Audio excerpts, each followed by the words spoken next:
Okay, hello everyone. I decided, because we are all stuck indoors for a little while, that I would put one of my recipes online and show you how to cook it. So I'm going to do my kind of single fried, taste refried black bean recipe. Great for tacos, great for grain bowls. I like it with eggs on its own with some cheese and sour cream. It's delicious, very easy to do, and probably stuff you already have in your pantry, especially if you've been stocking up on canned goods. So yeah, basically I have a can of black beans.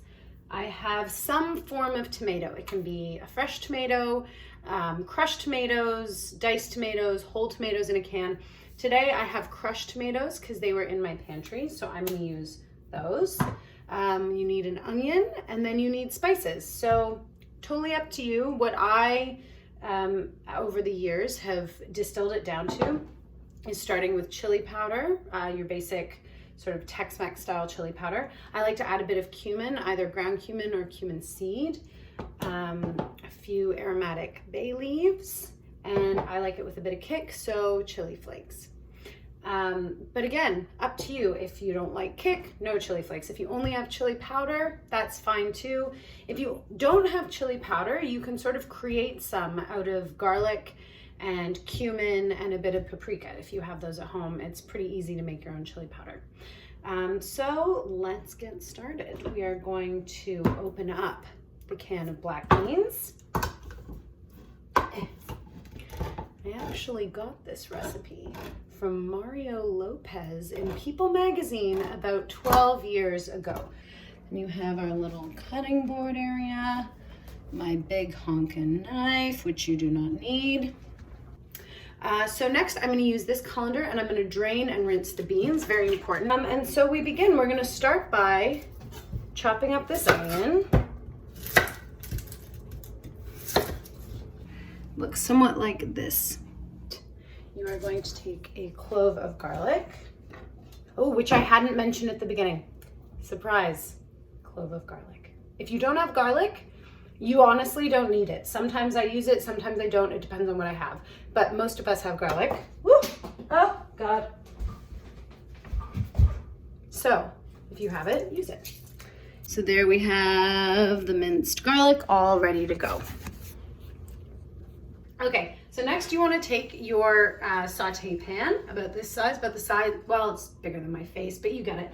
And you want to heat it up really hot. We do that because when we put the olive oil in, we want it to bloom nicely, the taste of the olive oil. It's very important to put oil into an already hot pot, especially for something like this, because then we will be toasting the spices. And I don't know scientifically why, but if you do it in that order, like that, it creates like a really wonderful and rich taste. So you're gonna just do, I like to call it a woohoo of oil. So it's like a woohoo, maybe well, it's like a triple woohoo today. You can see that the pan's hot because of how loose the oil becomes right away. It moves around very quickly. It takes on like a more watery consistency. It's very ready for things. So what I'm gonna do first is throw in the onions and the garlic and the bay leaf.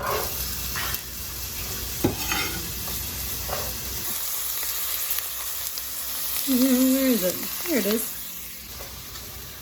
Funny thing about a bay leaf, people say that it's actually like a pure aromatic. Maybe people who watch this video will say that is not true. But someone once told me, maybe it was a prank, that the whole purpose of a bay leaf is so as you like take a bite of something that had a bay leaf in it or has a bay leaf in it, the aroma of the leaf actually is adding to the taste of the dish, but it's not a actual flavor, if that makes sense. Like it is a flavor, but it is purely through the nose. Okay, so these are looking pretty nice and shiny, ready for their spiced friends. So this is when we're toasting the spices. So I am going to turn it up just a whisper more. It doesn't matter what you start with. So start with the classic chili powder. I like to put in a fair amount.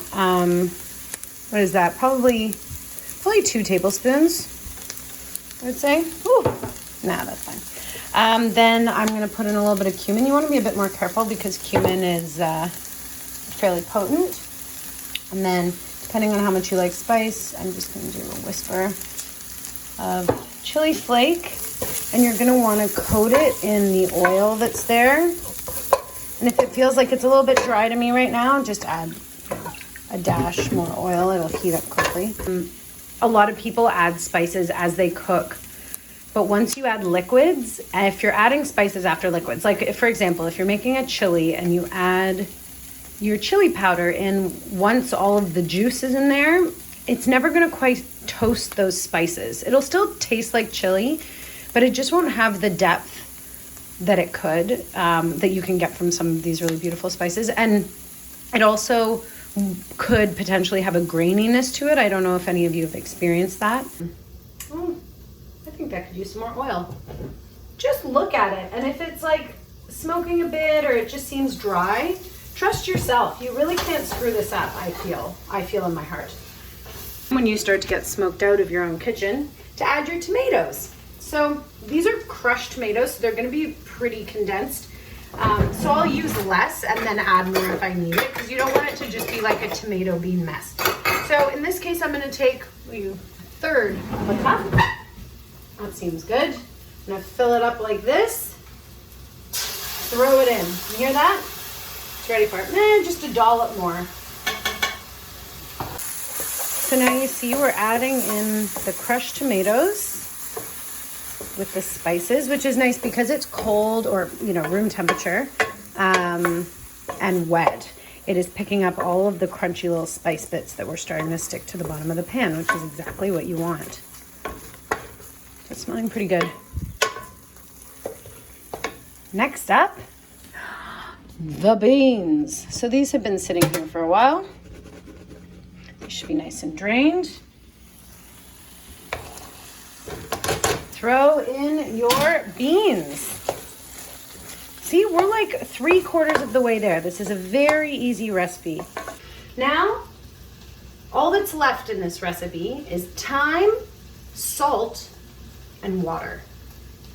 What I like to do is to take the old bean can, which still has some black beany goodness all over it. You're gonna fill that with water, about 3/4 of the way full. And you're gonna swish it around lightly in your hand, and then you're gonna pour it into your pan. Then that cleans out the can, which is nice, and adds the water you need for your beans. Okay, now you're gonna turn this up. Pretty high, pretty high, because basically you want this to start to simmer.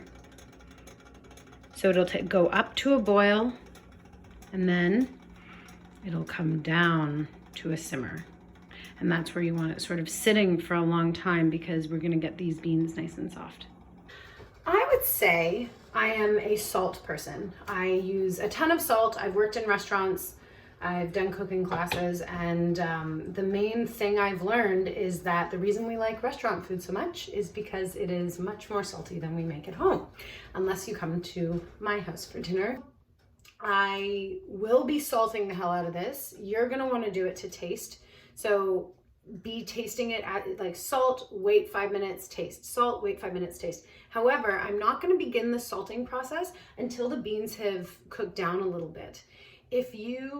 I find if you salt the beans too early, it dries up the outside of the bean ever so slightly, and it makes it much more difficult for the water to penetrate the bean, to be broken down and to become the single fry, refried beans that we are so looking forward to. Just checking in here. It's looking like this. Still cooking away. Okay, I'm just eating some cheese and crackers because I got bored waiting for the beans. So we're at like 12 minutes.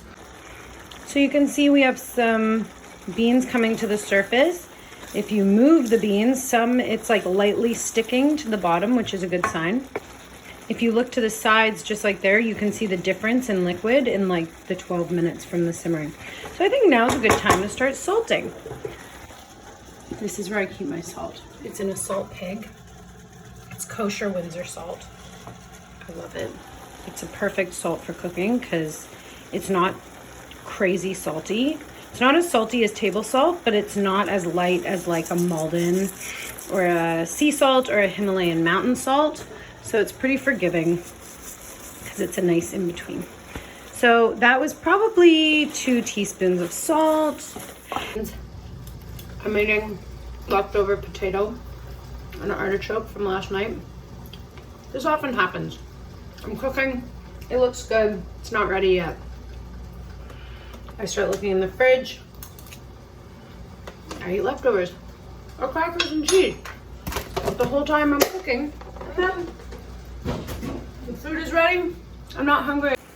Ooh, they're breaking down. Okay, so in terms of stirring, I'd say every, I don't know, 5 minutes, you just want to check in. Make sure it's not sticking too much. Okay, it's been another few minutes, and I think they're coming along really nicely. Here is where it's a choose your own adventure. The beans are cooked, they're soft, they're delicious. I personally like them broken down a little bit more, so it is more like a refried bean. It's not quite as viscous. I like somewhere in between. Anyway, these are ready to go if you are hungry, you like the bean to maintain its shape, you don't want to watch this video anymore. So if you are one of those people, please take them off the heat, add some shredded cheese, some sour cream, some scallions on top. Bob's your uncle. For the rest of us, I'm gonna put in another 1/3 of a cup of water.